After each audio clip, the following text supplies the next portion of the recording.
Hello, हाय, नमस्कार। ये है एपिसोड 11। यहाँ की हर खबर को सटायर से है दुलारा जाता। तो चलिए शो की शुरुआत करते हैं और आज आपको सबसे पहले रूबरू कराते हैं लापरवाही खबर से। अब इसे आप नीयत की लापरवाही कहें या समय की, ये मैं आप पे छोड़ता हूँ। दरअसल बात है मध्य प्रदेश के बुरहानपुर के एक छोटे से रेलवे स्टेशन चांदनी की। यहाँ पर लॉन्ग रूट की ट्रेनों को नहीं रोका जाता है, पर ये मुंबई दिल्ली रूट के बीच में पड़ता है। तो पुष्पक ट्रेन जो है वो अपनी निर्धारित स्पीड यानी कि नेचुरल स्पीड 110 किलोमीटर प्रति घंटे की रफ्तार से जैसे ही यहाँ से गुजरी, तो एक बहुत तगड़ा वाइब्रेशन हुआ। फिर स्टेशन का एक हिस्सा भरभरा के गिर गया और खिड़कियों के कांच तक टूट गए। ये शुक्र है कि कोई बड़ा हादसा नहीं हुआ, क्योंकि अगर हादसा हो जाता तो खामखा जांच कमेटी बिठानी पड़ती, जांच के आदेश देने पड़ते, जो सदियों तक चलती रहती, जिसका कोई निर्णय निकलता नहीं। कहा यह जा रहा है कि 2004 में इस हिस्से का निर्माण हुआ था। यानी कि पिछले 16-17 साल से हमने ये जानने की ही नहीं कोशिश करी कि इसे मरम्मत की जरूरत है या ये सही से बना भी है या नहीं। अब हमारे देश में न जाने ऐसे कितने और छोटे रेलवे स्टेशन होंगे जिनकी हालत ऐसी या इससे भी बदतर होगी। अब हम बेसिक सुविधाओं को तो सुधार नहीं सकते, मगर हम बुलेट ट्रेन चलाने के सपने देखते हैं, है ना? अब क्या ही कहा जाए। नेक्स्ट खबर, ये है वीआईपी खबर। अब हमारे देश में आम इंसान को इलाज के लिए वीआईपी होना होगा। अभी ये स्कीम पूरे देश में नहीं लागू हुई है, मगर इसका शुभारंभ राजस्थान के कोटा में हो चुका है। एमबीएस हॉस्पिटल में वीणा देवी नाम की एक महिला थी जिनका कोविड से इलाज चल रहा था। 26 मई को डॉक्टर ने बोला कि इनकी हालत थोड़ी ना नाजुक हो रही है, क्रिटिकल हो रही है, तो हमें या तो इन्हें वेंटिलेटर पर डालना पड़ेगा या हैवी फ्लो ऑक्सीजन देना पड़ेगा। तो बेटे ने सोचा यार माँ को आईसीयू वार्ड में शिफ्ट करा देते हैं। तो वो आईसीयू इंचार्ज के पास पहुंचा। तो आईसीयू इंचार्ज ने बोला देखो, बेड तो खाली नहीं है, मगर एक जूनियर डॉक्टर ने उससे बोला कि सुनो, हम तुमको एक सीक्रेट बताते हैं, बेड तो खाली है पर तुम्हें जुगाड़ लगाना पड़ेगा तब तुम्हें मिलेगा। इसके बाद वो वापस, भाई साहब लगता है जुगाड़ लगा लगा लिया होगा, तो पहुंचे आईसीयू इंचार्ज के पास। तो उन्होंने फिर मना कर दिया। तो उसने अपना जुगाड़ यानी कि फोटोएं दिखाई, कहा भैया बेड तो खाली है। तो उन्होंने ये जवाब दिया। मतलब फुल ऑन वीआईपी कल्चर चालू है। सुबह 3:40 पर वीणा देवी ने अपनी अंतिम सांसें ली उसी आईसीयू वार्ड के बाहर। अब वीआईपी नहीं तो जीने का कोई मतलब नहीं। इस मुद्दे पर एमबीएस हॉस्पिटल के डिप्टी मजिस्ट्रेट समीर टंडन ने कहा कि ये जो आईसीयू वार्ड था ये कोविड पेशेंट के लिए नहीं, नॉन कोविड पेशेंट के लिए था। मतलब कोविड पेशेंट को वीआईपी होना नहीं जरूरी है, साथ साथ नॉन कोविड पेशेंट को भी वीआईपी होना जरूरी है। भाई आप दोनों के भाषण से तो यही लग रहा है। और कहानी आगे सुनिए। नॉर्थ कोटा के विधायक और राजस्थान सरकार के शहरी विकास मंत्री शांति धारीवाल ने कहा है कि कोई दिक्कत नहीं, भाई आपको पूरा बोलना था। आपके लिए कोई दिक्कत नहीं है, आपके परिवार वालों के लिए दिक्कत नहीं है, आपके सिफारिश वालों के लिए कोई दिक्कत नहीं है, बट आम आदमी के लिए दिक्कत है। तो देखिए, सटायर मत करिए, सटायर करने का काम हमारा है, तुम्हारी जॉब मत छीनिए, आप बिल्कुल साफ स्पष्ट बोलिए। नेक्स्ट खबर।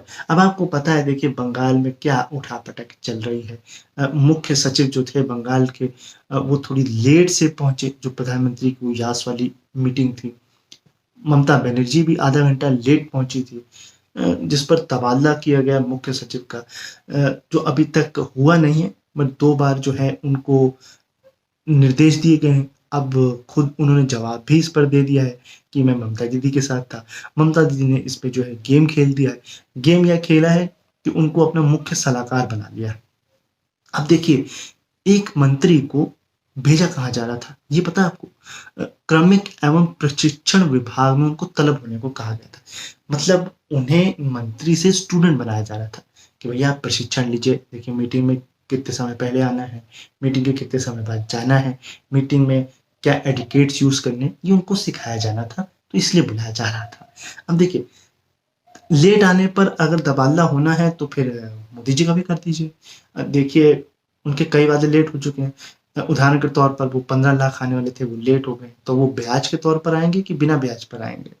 देखिए, मुझे लगता है प्रधानमंत्री को मनोरंजन मंत्री में तबादला कर देना चाहिए। देखिए उनके भाषण में मनोरंजन होता है, उनके वादों में मनोरंजन तो होता है, मन की बात में मनोरंजन होता है, तो इस हिसाब से वो मनोरंजन मंत्री तो बनते ही हैं। आप इस पर वोट कर सकते हैं, यहाँ ईवीएम नहीं है, यहाँ पर फुल डेमोक्रेसी है और बिल्कुल पारदर्शिता है। कमेंट बॉक्स पर आप अपने जो है वोट दे सकते हैं, कोई दिक्कत नहीं आने वाली है। नेक्स्ट खबर, सरकार ने कहा है कि ट्विटर के बयान जो है देश की सबसे बड़े लोकतंत्र पर थोपने का प्रयास है। अच्छा, पहले तो हमें ये बताइए कि लोकतंत्र कहाँ है, कहाँ हमको वो ढूंढना पड़ेगा, मिल नहीं रहा है। दूसरा ये बात वो बोल रहे हैं जो खुद चीजों को थोप रहे हैं। पहले देश पे सीए एनआरसी थोपी, फिर किसानों पे किसान बिल थोपा, अब कंटेंट क्रिएटर्स और सोशल मीडिया पर न्यू आईटी एक्ट थोप रहे हैं। तो मतलब उल्टा चोर कोतवाल को डांटे वाला सीन है। नेक्स्ट खबर, अब जहां पूरी दुनिया कोरोना महामारी से जूझ रही है, वहीं ऑस्ट्रेलिया का न्यू साउथ वेल्स जो है वो चूहों की महामारी से जूझ रहा है। नहीं, चूहों की आबादी कम नहीं होगी बल्कि जरूरत से ज्यादा बढ़ गई है और वो कुछ भी काट रहे हैं। नहीं, उतना डीप जाने की जरूरत नहीं है, मैं आपको बता रहा हूँ। देखिए, बिजली के तार काट रहे हैं, लोगों के घर जल रहे हैं, किसानों की फसल काट रहे हैं, किसानों के दिल जल रहे हैं, और इसके बाद चूहे सोते हुए इंसानों को भी काट रहे हैं। कह रहे हैं उठो भैया, हमारी कारस्तानी देखो, कुछ जलो, हम इतना काट कूट रहे हैं। अब ऑस्ट्रेलिया ने 5000 लीटर जहर जो है वो इंडिया से मंगाया है। नहीं, आपने गलत स्कीम लगाई, सही स्कीम मैं बताता हूँ। ये चूहे आप इंडिया इंपोर्ट कर दो, क्योंकि भारत सरकार जानती है इनको कहाँ लगाना है। देखिए, जहां पर भ्रष्टाचार की फाइलें हैं, जहां पर नेताओं को आपराधिक मामले हैं, वहां पे फाइलें हैं, वहां पे इन चूहों को भेज दिया जाएगा, चूहे फाइलें कुतर जाएंगे, फिर बोल दिया जाएगा वो फाइलें तो चूहे कुतर गए, एज सिंपल, मामला खत्म। नेक्स्ट खबर, अब देखिए जैसा गुरु होगा वैसा चेला होगा। अब आपको पता है कुछ समय पहले शेक्सपियर नाम के 81 साल के ब्रिटिश के व्यक्ति, जिन्होंने दुनिया के दूसरे व्यक्ति, पहली महिला थी तो दूसरे व्यक्ति जिन्होंने वैक्सीन लगवाई थी उनकी डेथ हो गई। तो अर्जेंटीना के एक न्यूज एंकर ने इन्हें मशहूर, वो विलियम शेक्सपियर जो इंग्लिश लिटरेचर के राइटर हैं, वो बता दिया। अब देखिए, जब आप गोदी मीडिया के शिष्य होंगे और शिष्य होंगे तो फिर ऐसे ही आपके चेले होंगे और ऐसे ही आप बयान देंगे। खैर, नेक्स्ट खबर, ये है रिकॉर्ड खबर। मैंने पिछले हफ्ते भी आपको एक रिकॉर्ड बताया था, इस हफ्ते भी आपको एक रिकॉर्ड बता रहा हूं। अजमेर की एक 5 साल की बच्ची है धनारी, जो 40 से ज्यादा देशों की सैर कर चुकी है। इसके नाम जो है मोस्ट ट्रैवल्ड बेबी का record India book of record में दर्ज हो गया है। अब इसने ये रिकॉर्ड बनाने के लिए रिकॉर्ड नहीं बनाया, बल्कि ये रिकॉर्ड इसके साथ जुड़ गया है। दरअसल सोनिया और नरेन दो बिजनेसमैन हैं, दंपति हैं, इनकी ये बेटी है, थाईलैंड में इनका बिजनेस है और इस चक्कर में पूरी दुनिया के जो है टूर करते रहते हैं, कहीं कभी कहीं जाते हैं, कभी कहीं जाते हैं। तो इनकी माँ ने कहा है कि एक अच्छी पेरेंटिंग के लिए चाहिए कि हम बच्चों को अपने साथ ही रखें, उन्हें अलग ना छोड़ें, और इसीलिए हमारी जहां पर भी मीटिंग होती है हम इसको लेके जाते हैं। कभी भी हमने ऐसा नहीं किया कि हमने धनारी के चक्कर में किसी टूर को कैंसिल किया। भाई वाह, क्या बात है। अब अगर आप ये पढ़ना चाहते हैं कि ये कौन कौन सी कंट्री गई है, तो डिस्क्रिप्शन में मैंने लिंक दे दिया है, आप पढ़ सकते हैं। बट कुछ फैक्ट्स मैं आपको और बता देता हूँ। जैसे कि ये दूसरी कक्षा में पढ़ती हैं, पेंटिंग बनाने का इनको शौक है, हवाई जहाज में भी ये पेंटिंग करती हैं, और कुछ ऐसी कंट्रीज में ये जा चुकी हैं, एक से ज़्यादा बार ये जा चुकी हैं, तो एयरलाइन से इनको पहचानने लग गई है। इसके अलावा जो हो एयर होस्टेस हैं, फोटोज खिंचाती हैं, एयर होस्टेस के साथ ये घंटों बातचीत भी करती है। इसके अलावा इनकी माँ ने कहा है हमने कभी भी इसका ध्यान भटकाने के लिए, इसे अकेला छोड़ने के लिए मोबाइल और टैबलेट्स नहीं दिए हैं। और इसकी जो दिनचर्या है, जो इसका टाइम टेबल है, वो हम थाईलैंड के टाइम जोन के अनुसार ही रखते हैं, चाहे हम कहीं भी जाएं। यानी कि इसका ब्रेकफास्ट है, लंच है, डिनर है, या और जो भी क्रियाएं हैं वो थाईलैंड के टाइम जोन के अनुसार ही रहती हैं। तो सलाम है आपकी पेरेंटिंग को कि आप ऐसी पेरेंटिंग कर रहे हैं, ऐसी परवरिश दे रहे हैं, तो आई होप ये कुछ कमाल करेगी। आप सबके लिए सबक है, ऐसी पेरेंटिंग करनी चाहिए। नेक्स्ट खबर, और ये है टूल किट खबर। नहीं, पहले किसानों की टूल किट, फिर ऑपोजिशन की टूल किट, और अब उत्तर प्रदेश सरकार की टूल किट। जी हाँ जी, आप सही सुन रहे हैं। नहीं, ब्रेकिंग न्यूज को साइड करो। दरअसल ये एक रिटायर्ड आईएएस ऑफिसर ने अपने ट्विटर अकाउंट पर एक ऑडियो डाल दिया जो कि वायरल हो गया, जिससे ये खुलासा हुआ है कि सीएम योगी की तारीफ करने का एक ट्वीट का दाम ₹2। तो कुछ तो मर्यादा रख लो यार। ₹2 का ट्वीट, इतनी सस्ती लोकप्रियता, कुछ तो दाम बढ़ा लेते। नहीं योगी जी, मैं आपके साथ हूँ, मैं आपका दर्द समझ सकता हूँ। मतलब आपके साथ ये नाइंसाफी हुई है, आपकी सरासर बेइज्जती हुई है। ₹2 की लोकप्रियता, ऐसा कोई करता है? खैर देखिए, सरकार पे तो कोई आँच आई नहीं है, मगर जो कंपनी उत्तर प्रदेश सरकार की सोशल मीडिया अकाउंट हैंडल कर रही थी, उसके आईटी के मुखिया मनमोहन सिंह को जो है टर्मिनेट कर दिया गया है। अब मनमोहन सिंह जी ने, ये जो है मनमोहन सिंह पूर्व प्रधानमंत्री नहीं, उन्होंने बाकायदा सोशल मीडिया पर एक पोस्ट डाला और कहा कि मेरी एक चुप्पी कितने सवालों की आबरू बचा लेगी। अब मैं समझ गया आप पूर्व प्रधानमंत्री से बहुत ज्यादा इंस्पायर है। डिस्क्रिप्शन में मैंने लिंक दे दिया है, आप जाकर के पढ़ सकते हैं। जो ट्रांसक्रिप्ट है इस ऑडियो की वो उसमें अवेलेबल है। इसके अलावा ये किस कंपनी का मामला है वो भी आप उसमें जाकर के पढ़ सकते हैं। तो मगर बीजेपी प्रदेश अध्यक्ष जो कि उत्तर प्रदेश के, उन्होंने कहा है कि देखिए ये सरकार और योगी जी का मामला नहीं है, ये एक कंपनी का मामला है कि वो किसे रखती है किसे निकालती है, उसके काम करने का तरीका क्या है। तो एक बात मैं आपको बताऊं, आपने गलत ऑडियंस के सामने ये बोल दिया है। आपकी सही ऑडियंस है केंद्र सरकार और आईटी मंत्रालय। उसको जाके बोलिए जो सोशल मीडिया पर नियम थोप रही है, उनको भी बोलिए सोशल मीडिया कंपनी खुद से काम करती है तो दखल ना करे, है ना। हाँ जी, सही ऑडियंस का चुनाव करना चाहिए। नेक्स्ट खबर है झोला छाप खबर। अब मध्य प्रदेश के एक बीजेपी विधायक नारायण त्रिपाठी ने कहा है कि राज्य के जितने झोला छाप डॉक्टर हैं उनको कोरोना वॉरियर्स का दर्जा दे देना चाहिए। नहीं अब मैं ना मुझे ऐसा लग रहा है मैं भविष्यवाणी कर सकता हूँ, मैं भविष्य वक्ता हूँ। आपका अगला आदेश होगा कि स्वामी रामदेव को कोरोना वॉरियर घोषित कर देना चाहिए। अब भाई वो वॉरियर बन के ही तो एलोपैथी से और डॉक्टरों से लड़ रहे हैं। अब भाई साहब ने एक बकायदा लेटर भी सीएम को इसके लिए लिख दिया है। डिस्क्रिप्शन में लिंक दिया है, उसमें पूरा लेटर है, उसे आप पढ़ सकते हो। पढ़ते पढ़ते मुझे आप ये जरूर बताइएगा कि इन्होंने खुद लिखा है या किसी से लिखवाया है। ये बहुत बड़ा है ना, इसलिए। नेक्स्ट खबर, मिल गया। नहीं कोरोना का इलाज नहीं मिल गया, वो ऑलरेडी है गोमूत्र और गोबर, क्योंकि वैक्सीन अभी है नहीं। दरअसल वो महिला मिल गई है जिसको सबसे पहले कोविड हुआ था दुनिया में। इसका नाम सू है। देखिए ये ओरिजिनल नाम नहीं है, किसी को डिफेम नहीं करना, ये काल्पनिक नाम है। पता ये लगा है कि वुहान लैब से जहां से कोरोना निकला है उससे 3 मील दूर पर ही ये रहती थी और नवंबर में इनको कोरोना हुआ था। इसको हॉस्पिटलाइज भी किया गया था। एक सरकारी अधिकारी ने गलती से ये बयान दे दिया तो ये बाहर आ गया। इसके बाद चाइनीज जर्नल में भी इनका नाम जो है इसका उल्लेख है, इसलिए आ गया। देखिए हम तो पहले ही कह रहे थे ये चाइना की उत्पत्ति है, नहीं ऐसा मैं नहीं, ऐसा ट्रम्प कह रहे थे। नेक्स्ट खबर है ईमानदारी खबर। पिछली बार भी मैंने आपको एक ईमानदारी खबर बताई थी, वो ये बताई थी कि अमेरिका में एक शाह परिवार है जो कि लॉटरी का काम करता है। तो मुझे लगता है वो आग ना अब बहुत जगह फैल चुकी है, क्योंकि रिपोर्ट के अनुसार नेस्ले ने खुद माना है कि उसके 60% प्रोडक्ट जो है, प्रोजेक्ट नहीं प्रोडक्ट, वह स्वास्थ्य के लिए लाभप्रद नहीं है। नहीं हमें बस इतना बता दो ये मैगी, कॉफी और किटकैट ये 60 में आते हैं कि 40 में आते हैं। नहीं हम लाइफ पार्टनर का चुनाव फिर इसी हिसाब से करें ना। खैर जोक्स अपार्ट, दूसरी ईमानदारी की खबर आ रही है उज्जैन से। यहाँ पर एक बीजेपी विधायक बिना हेलमेट के बाइक चला रहे थे, तो भाई उन्होंने अपनी गलती भी मानी और ₹250 का चालान भी कटवाया। मगर इरफान सोलंकी जो है वो तो भिड़ गए थे। भैया थोड़ी शिक्षा ले लो इनसे, ईमानदारी ऐसे दिखाई जाती है, ऐसे नहीं कि बवाल कर दिया जाता है। नेक्स्ट खबर है बूझो तो जाने खबर। अब आपको मुझे ये बताना है कि ये किसकी साइड ले रहे थे, मतलब किसके प्रति ईमानदार थे, डॉक्टरों के प्रति या रामदेव जी के प्रति। नीति आयोग के सदस्य हैं डॉक्टर वी के पॉल।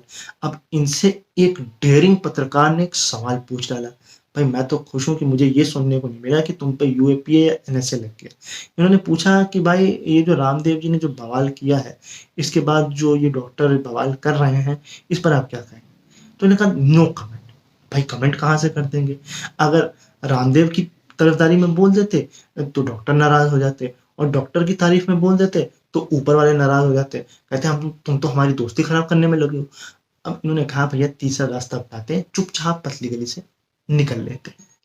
नेक्स्ट खबर है ऊंट पहाड़ के नीचे खबर। अब देखिए जनता अगर सरकार से सवाल पूछे तो कहा जाता है चुप रहो, और हद से हद जो है यूपीए या एनएसए लगा दिया जाता है। अगर जनता सरकार के खिलाफ कोर्ट से सवाल पूछे तो जुर्माना लगा दिया जाता है। पर अब कोर्ट ने खुद सरकार से सवाल पूछ लिया है कि वैक्सीन पर आपकी नीति क्या है, हमको पूरा ब्यौरा चाहिए है। अब पहले तो सरकार ने ये बोल दिया कि आप हमारी नीति में दखल ना दें, मतलब वही वाला हाल, चुप रहें। बट अब क्या, मतलब जो दूसरा वाला रूल होता है वो लगाएंगे या फिर जवाब देंगे? अब ये तो आने वाला वक्त ही बताएगा कि क्या जवाब देते हैं। मतलब ऑल एंड ऑल कोर्ट ने कहा है कि अब हम सिर्फ मूक बधिर बन के देखते नहीं रहेंगे, हम सवाल पूछेंगे, और हम तो पूछेंगे वाले खेल है। नेक्स्ट खबर है फेयरवेल खबर। अब आपको ये तो पता ही है सीबीएसई की 12वीं की परीक्षा जो बोर्ड जो है कैंसिल हो गए। मोदी जी की एक मीटिंग हुई थी, तो मोदी जी ने जो है कैंसिल करवा दिए। तो एक शरारती बच्चा इसने ट्विटर पर पोस्ट डाल दिया और पोस्ट वायरल हो गया कि मोदी जी फेयरवेल तो करा देते हैं, वो 12वीं बी की नेहा को साड़ी में देखना था। एक बात बता बेटा, एक काम करो, अलमारी में जाओ, अपनी बहन की या फिर अपनी मम्मी की साड़ी होगी उसे पहन के आईने में देख लो, नहीं फील आ जाएगी, बहुत अच्छी फील आ जाएगी। नहीं मतलब तुम सोनू सूद से भी बात कर सकते थे, तुम दुबई में जाकर भी एग्जाम करवा सकते थे, तुम दुबई में जाकर की फेयरवेल भी करा सकते थे। नहीं ऐसा मैं नहीं कह रहा हूँ, ऐसा ट्विटर पर लोगों ने कमेंट करके बताया है। अब गुहार जो है गलत जगह लगाते हैं। अब बच्चों ने जॉब्स के लिए गुहार लगाई थी, ट्विटर पर ट्रेंड कराया था, कुछ आया नहीं आया ना। अब जो भाई साहब उस लेवल तक पहुंचे नहीं है, अब उनसे गुहार लगाओ तो गेम ओवर तो हो ही जाएगा। ऐसा नहीं किया जाता है, अच्छी जगह गुहार लगाई जाती है। नेक्स्ट खबर है सच की खबर, सच का सामना। अब देखिए इसी से सच्चाई का पता लगता है कि छत्तीसगढ़ में एक कोरिया नाम की जगह है, नॉर्थ कोरिया नहीं, सही में कोरिया नाम की जगह है। वहां पर एक गांव है। अब ये गांव पर पहुंचने के लिए आपको 6 किलोमीटर जंगल पार करने पड़ते हैं पैदल। इसके बाद 40 फीट की एक नदी पार करनी पड़ती है, एक बरसाती नाला पार करना पड़ता है, तब आप यहाँ पर पहुंचते हैं। पर जब आप यहाँ पर पहुंचते हैं तो आप चौंक जाते हैं, भाई गांव में सिर्फ 5 या 6 लोग हैं। हाँ जी, पूरे गांव में सिर्फ 5 या 6 लोग हैं। कहानी ऐसी कि 2019 में छत्तीसगढ़ में चुनाव हुए थे, तो भैया बूथ बना दिया गया 4 लोगों के लिए चुनाव करवाने के लिए, 10 लाख खर्च हो गए। बट अब जब कोरोना महामारी आई है तो ना ही कोई प्रशासन से पहुंचा है, ना ही कोई डॉक्टर से पहुंचा है। अब जब लोगों से पूछा गया तो कहा भैया ना हमको मास्क पता है ना हमको कोरोना पता है। और एक महीने तो कहा हमको कोरोना नहीं, हमको पुल चाहिए। ये कोरोना चाहिए नहीं, हम खुद ब खुद आपसे मिलने आ रहा है। खैर, ये तो आलम है दूर दराज के गांव का। तो आप किस बिना पर बोल रहे हैं कि हम कोरोना से जंग जीत रहे हैं या जीत जाएंगे? भैया आपको दूर दूर दूर दूर तक जाना पड़ेगा। शो की आखिरी खबर, और ये है चाय वाली खबर। अब देखिए हमारे देश में चाय के बहुत ज्यादा शौकीन हैं। अगर आप भी चाय के शौकीन हैं तो आपको मैं बता दूं, ये खबर आपके थोड़ी बजट से बाहर की है, और दूसरा आपको बीमार भी होना पड़ेगा। चीन में एक चाय पत्ती उगाई जाती है जिसकी 1 किलोग्राम की कीमत 9 करोड़ रुपए है। अब ये बहुत पैदावार में कम होती है, साथ ही ये एक औषधि भी है, इसलिए इसकी कीमत इतनी ज्यादा है। और इसकी शुरुआत चाइनीज लोग बताते हैं कि मिंग शासक काल से हुई थी। दरअसल मिंग शासक में महारानी जो है वो बीमार हो गई, इतनी गंभीर बीमार हो गई कि कहा ये बच नहीं सकती है।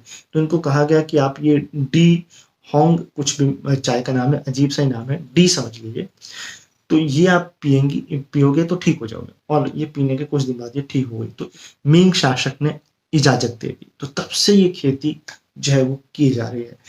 आज लोग जो है 10-15 इसकी ग्राम की चाय खरीदने के लिए लाखों रुपए खर्च कर रहे हैं। तो आपके पास अगर इतने पैसे हों और आपको कोई गंभीर बीमारी हो तो फिर मंगा लें, मगर ध्यान से, चाइना की चाय है तो समझ के। तो ये तो था आज का एपिसोड, आई होप आपको पसंद आया होगा। नहीं मतलब कहाँ जा रहे हो, रुक जाओ, लाइक कमेंट शेयर कौन करेगा, किसी को बुलाना पड़ेगा स्पेशली। और भाई साहब ये आपके लिए है, तो सब्सक्राइब और बगल में बेल जो है वो भी दब जाना चाहिए, ताकि अगली बार आपको नोटिफिकेशन आ जाए और मुझे थोड़ी खुशी मिल जाए यस, सब्सक्राइबर भी बढ़ रहे हैं, व्यू भी बढ़ रहे हैं। अभी अपना ख्याल रखिए, मुझे अपने दिल में याद रखिए। मैं मिलूँगा आपको अगले संडे, तब तक के लिए बाय-बाय।